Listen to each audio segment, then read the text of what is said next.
Good morning, everyone, and welcome to today's Shibumi webinar. I'm Abrar Ahmed, Shibumi's Value Delivery Lead for APAC, and I'll be your host for this session. Thanks so much for taking the time to join us. We are really glad to have you here. Today, we are diving into how organizations are transforming their innovation pipeline management, bringing structure, visibility, and speed to the way they launch and scale new products. It's a topic that's never been more important, and we are fortunate to be joined by two incredible speakers who bring a wealth of real world experience to the conversation. First, I would like to introduce Lisa Nowlan. Lisa is the head of program management at Synlait Milk, based in Christchurch, New Zealand. She has nearly 30 years of experience in the food manufacturing industry with a background in food science and technology. Over the years, Lisa has held leadership roles in new product innovation, quality and food and safety, and operations across both local and multinational food companies in the bakery, general food, and dairy sectors.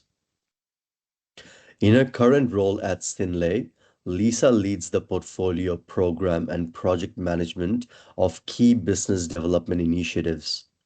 She's played a central role in shaping Synlait's approach to innovation pipeline management, including their use of Shibumi and BrightFire to support stage gate and new product development processes across the business. Joining us today is also Bryan Seyfarth, the CEO and founder of BrightFire, a trusted Shibumi partner, helping companies unlock the full potential of their innovation pipeline management processes. With over 25 years of global experience driving product success and organic growth, Bryan brings deep expertise in turning innovation into competitive advantage. BrightFire's purpose-built app accelerates and simplifies stage gate decision making, delivers 100% visibility into product pipelines, and ensures every innovation initiative aligns seamlessly with growth strategies so companies can launch winning products faster and smarter. Lisa, Bryan, we are thrilled to have you both here with us. Let's dive in. Over to you, Lisa. Thanks, Bryan. Bryan, thank you for the introduction.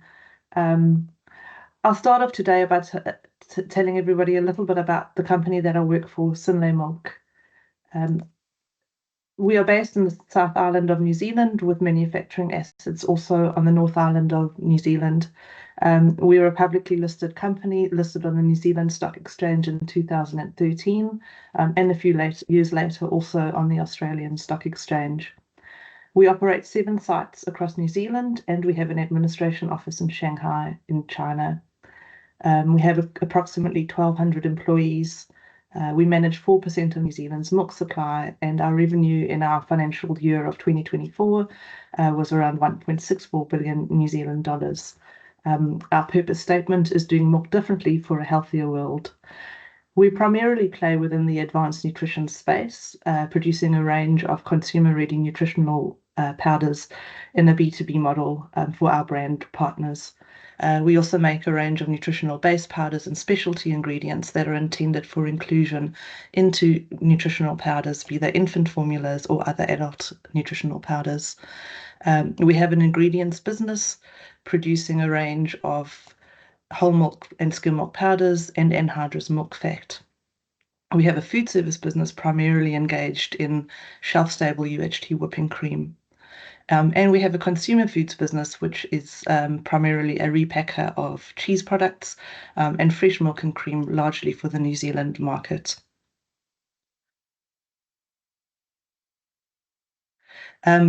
This map shows us where we are located in New Zealand. Starting on the North Island of New Zealand, we have a warehouse and a blending and canning plant in Auckland. And we have a dryer facility just south of Auckland in Pokeno. We have a research and development centre in Palmerston North on the North Island, which is based on the campus of Massey University. In Christchurch, in the South Island, we have an administrative office, and we have Dairy Works, which is our subsidiary engaged in our cheese processing.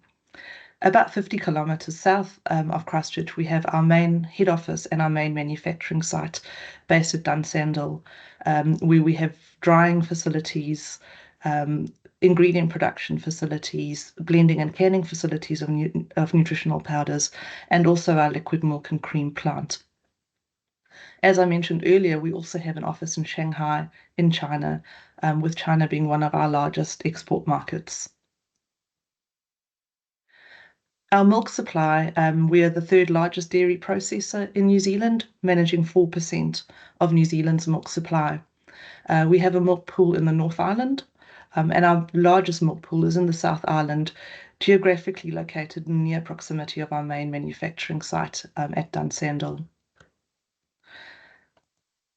From these two locations in New Zealand, you can see the global reach of where our products are distributed. Primarily within Oceania, being 50% of the end location of our products, Asia being 45%, but then through the rest of the globe, our milk solids from New Zealand essentially reaches our end consumers. I have a short video that will show a little bit more about our assets, and I'll show that to you now.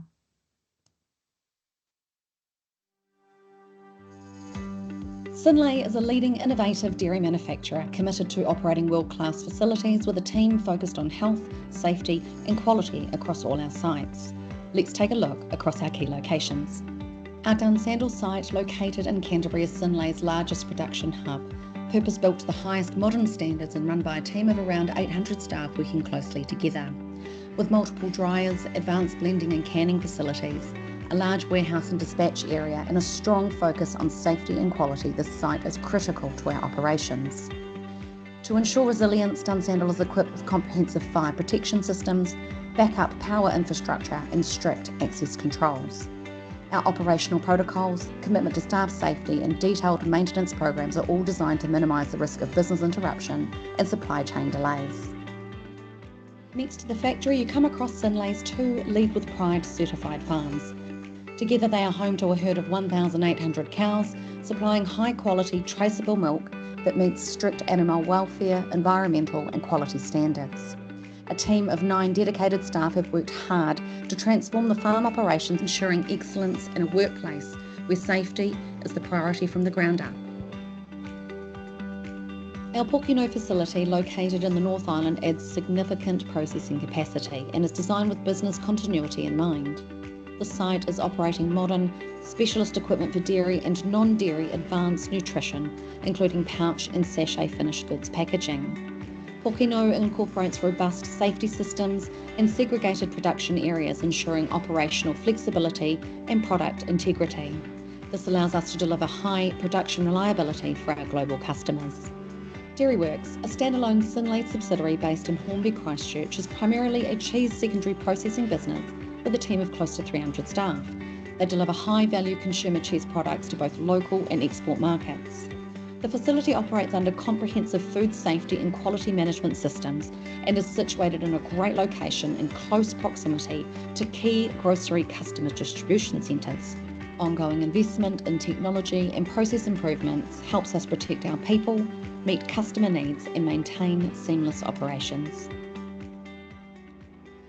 Across all Synlait operations, our people, facilities and processes are focused on delivering reliable, high-quality dairy manufacturing solutions.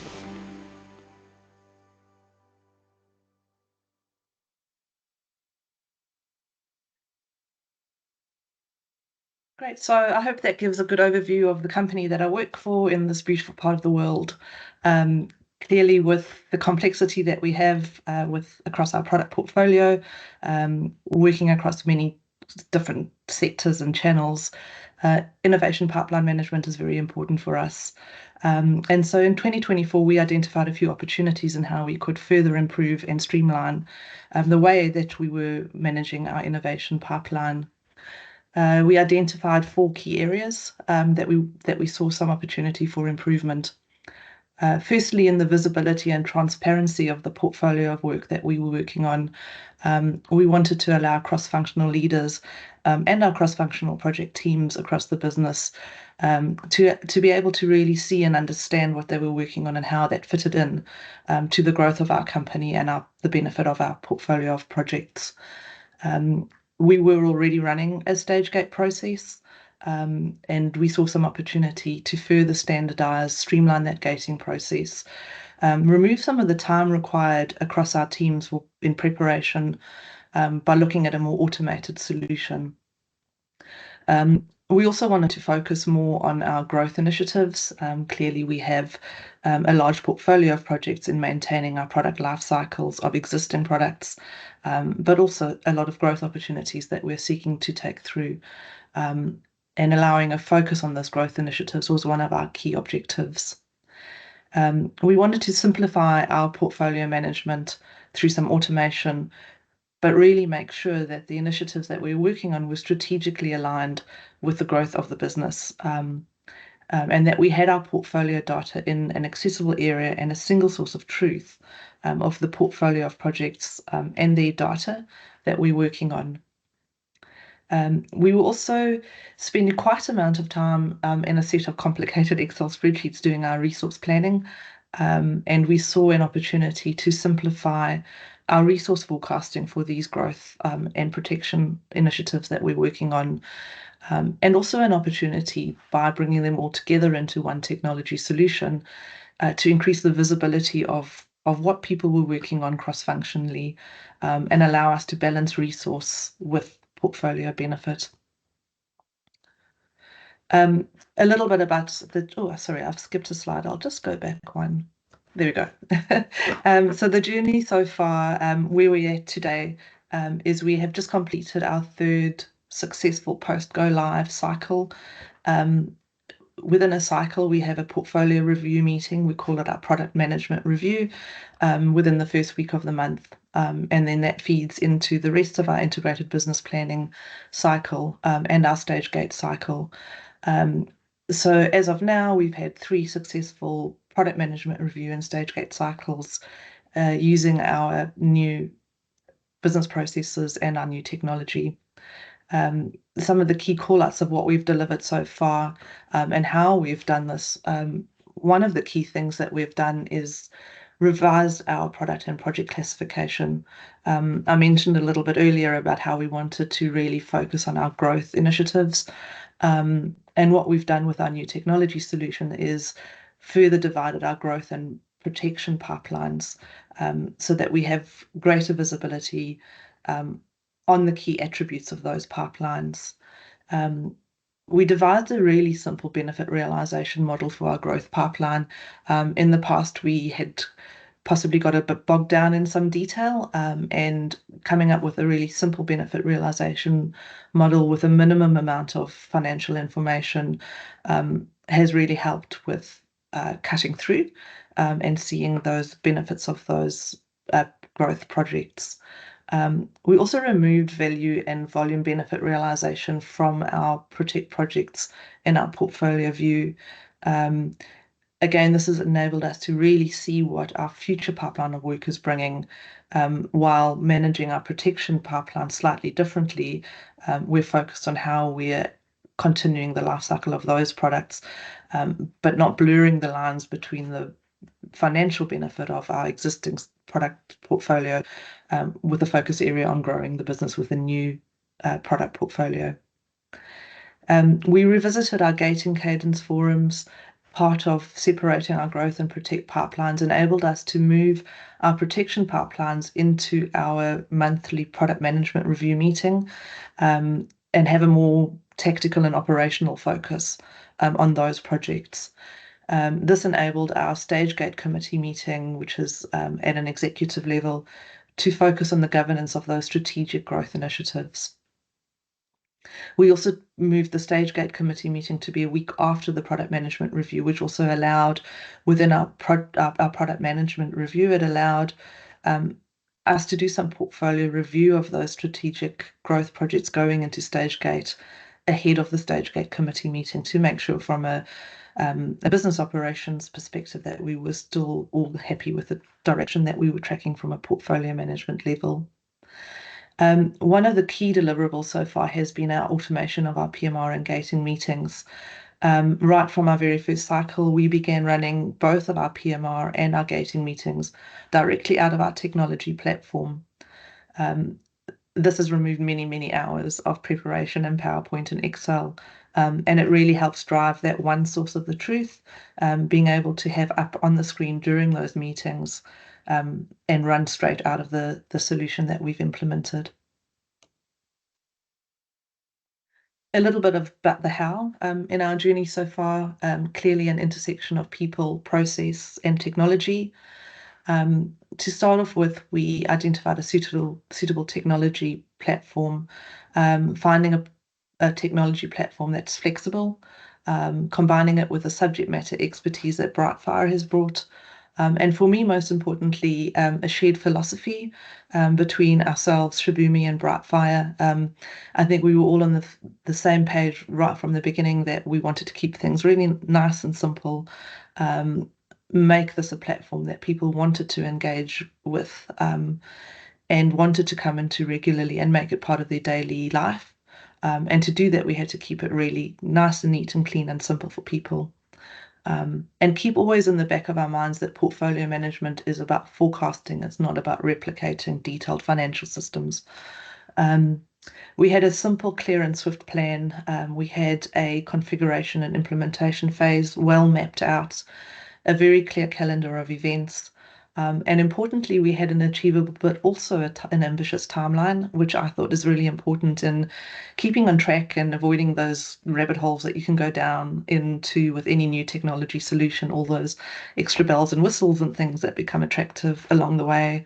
But holding to that ambitious timeline really did help us deliver transformation in a very short space of time. We kept a tight group of the right people at the right time. We had a cross-functional group starting in the beginning, a small team of subject matter experts to assist in the configuration of the technology and also in the mapping of our processes. We changed that group once we had moved from configuration and implementation, enlisting a champion from each of the key users, business areas as users of the processes and the technology. Ensured that champion was trained as a trainer and ensured that they followed through with training their own areas. Keeping this tight cross-functional group really did allow us to make decisions quickly and move forward on some of those key decisions in both our processes, our business processes, as well as how we then configured the technology platform. As I mentioned earlier, that shared philosophy of keeping it simple, we stuck with that. Throughout our process, we did resist the temptation to over-engineer and go down rabbit holes and keep things nice and simple. We stuck to the plan. That calendar of events was great. We had minimum viable first cycle requirements for our first cycle of the PMR and the stage gate meetings. It was tempting at one stage to deviate from the plan of running live out of our technology solution and go back to the good old PowerPoints and taking some screenshots and snipping it into PowerPoint. But I'm very glad that we resisted that temptation and we said what we have now is good enough and we'll go with it and we'll run live. We also made sure to seek feedback early and regularly throughout our business change of process changes, the configuration and the implementation of the technology, but then also after each PMR and stage gate meeting in those cycles, we sought feedback from our key stakeholders. So what's next? So of course, we're three months in, 3 cycles through. There's always a little bit more to do. One of the areas that we're wanting to focus on going forward is driving ownership of our strategic objectives. The technology platform that we have is well configured, that each project is aligned to a strategic objective. And our intention there is that our leads out of our sales and strategy teams actually own those objectives. bringing them into the system every day, allowing them a really neat view of what projects in the project portfolio delivering new growth or maintaining our existing products are actually aligned to their strategic initiatives. We're also looking at further leveraging our portfolio prioritization tools. Now that we have everything all in one technology solution, including the resource planning, we're now starting to see the benefits of how we can align where we're spending our time with the benefit that we're getting, to enable us to make those better portfolio prioritization decisions. At this point in time, we have some tools that calibrate, that measure our project value and feasibility ratings. So one of the pieces of work that I want to do next is to calibrate that better across our team so that we get a good spread of where our initiative lie on the bubble chart that our technology solution produces. And of course, underpinning all of these technology solutions and also all of these business processes is maintaining interest across our cross-functional teams. For me, one of the key learnings is really the power of running these meetings directly outside of the technology solution. Every time you do so, you're bringing people into it. You're giving people the visibility of what they're working with. You're teaching them your business processes and how those business processes are applied in real life. And so for me, the key is to keep running those meetings there and keep seeking feedback regularly from all of our cross-functional stakeholders. So that's really what I wanted to share today with what we sought to do, our journey so far, and where we're going next on this journey of improving and transforming our pipeline management. So I'll hand over back to you, Bryan, for I think you have a few key questions to take us through. Yeah, that's great. And thank you, first of all, so much for sharing all of that.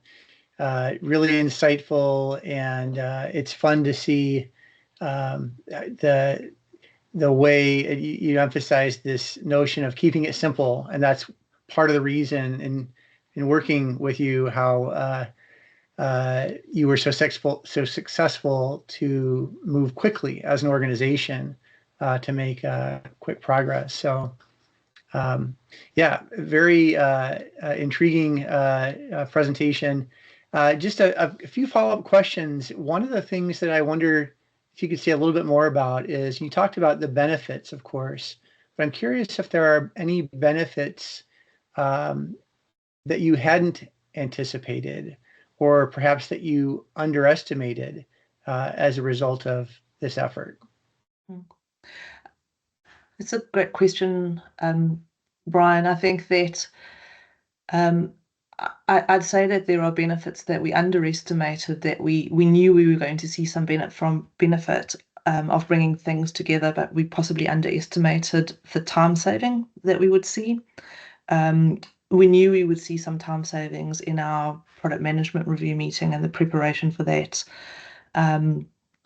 But we're also seeing some significant time savings in our stage gate preparation, and being able to we now stage gate also directly out of the system. We've moved from having many multiple page templates, PowerPoints, Word documents that each project team develops for their stage gate at each gate of the project. We've managed to take that down to a short form, consistent template across the projects, and by keeping all of the project data live in the technology solution, the project teams really need to go and make sure everything is up to date, which they're doing all the time anyway, because we have a good cadence of updates in plan. But it's really reduced the preparation time. I think it's also streamlined it for our gatekeepers, that everything looks the same, it's consistent.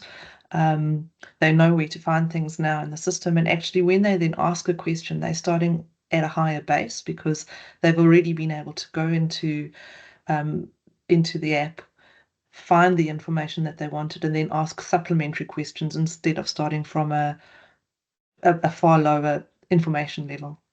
Right. That's really been great for us. Yeah. Yeah.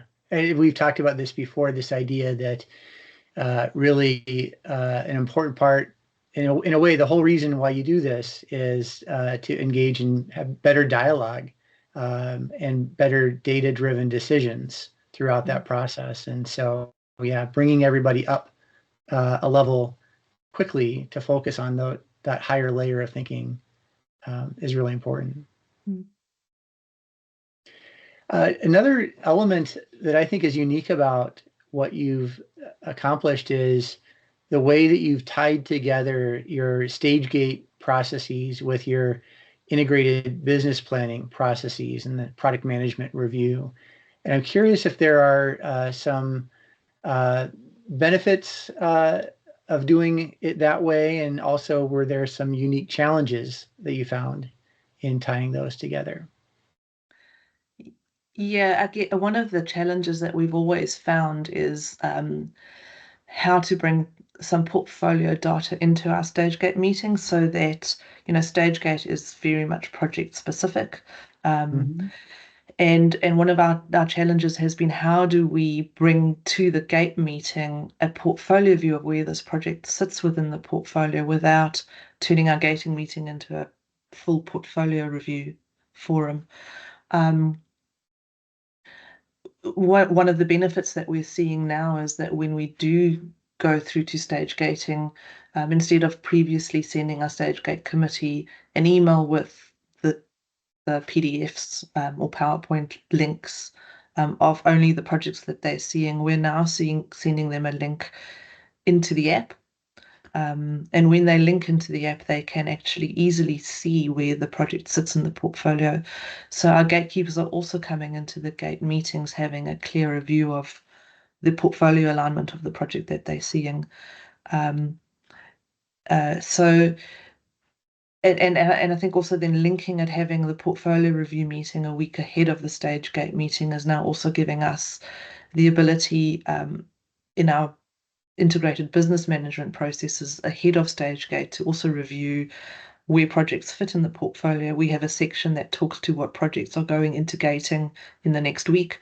That allows that somewhat different group of stakeholders to also have the dialogue and have the consideration around, is that still the right project to be gating from a portfolio perspective, versus in the gating committee, is this project and its benefits on track and delivering its business case? Yeah. Having that level of interconnection amongst the data and the decisions is really important as well. And so I'm impressed at how Synlait has been able to do that so effectively.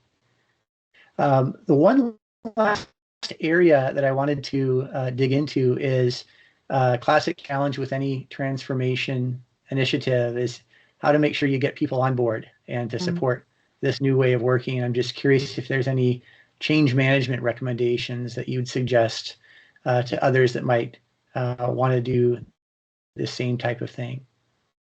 Sure, thanks, Bryan, for that question. Yes, quite a lot of change management, obviously, with this.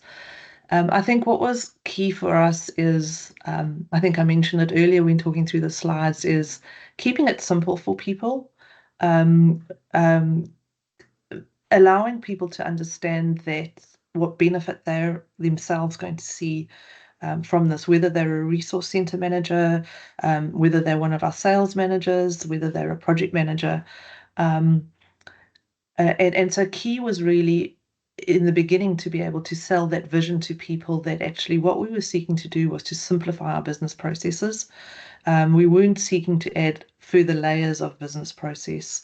We also weren't, to be fair, seeking to fundamentally change everything that we were already doing. It was about improving, streamlining, being more efficient, and giving more visibility. So it was really important that we made people understand that this wasn't going to come in and significantly change everything that they were doing on a daily basis. It was also wasn't going to come in and add a whole extra administrative or bureaucratic layer to what they were doing. But actually what we were wanting to do was simplify what they were already doing, give them a process and a tool that would enable them to do things quicker and easier, and have more visibility.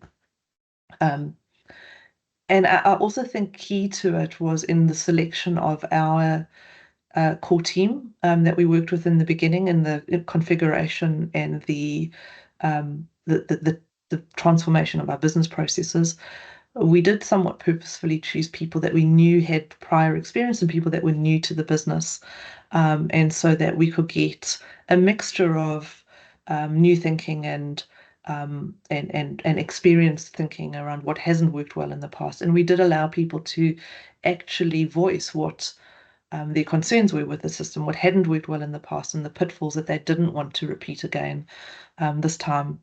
And so I think that, you know, our change management started right in the beginning of the process, and so making sure that we identified right in the beginning of the process what was going to be important for people, what we needed people to understand about how this was going to benefit them.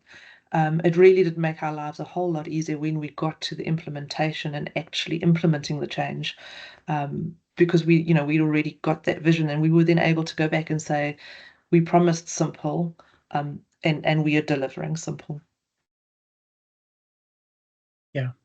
Yeah, exactly. Just building on one element, just curious about the role of executive sponsorship in all that as well. Yep. Yes, definitely. We identified an executive sponsor very early who was highly supportive, particularly of the one source of the truth. That was fundamental in ensuring that we got that message through to our cross-functional teams as well. I think also outside of having our sponsor for the initiative, we also did engage very early with our executive level stage gate committee. So we engaged right at the beginning as well in terms of, this is our current stage gate process, and this is what we're seeking to do with bringing in a portfolio management overview with more transparency, and then embedding into it our stage gating process. So that was also important from an engagement perspective earlier on. But the importance of a strong, supportive, and aligned executive sponsor can't be overemphasized.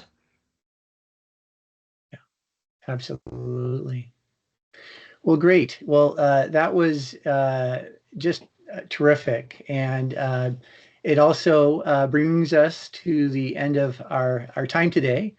As an administrative note, I'd just like to let people know that we'll be sharing these slides and a link to the recording and an email that's going to follow. If you'd like to follow up with us about how your organization might achieve similar success in transforming your innovation pipeline management processes, don't hesitate to let us know. Most importantly, I'd like to thank you, Lisa, for your excellent presentation and the insightful dialogue. I'd like to thank you, Abrar, and the entire Shibumi team that worked so hard to bring this webinar to fruition. For now, we'll wish you a good day and look forward to seeing you again in the future. Thank you. Thank you. Thank you.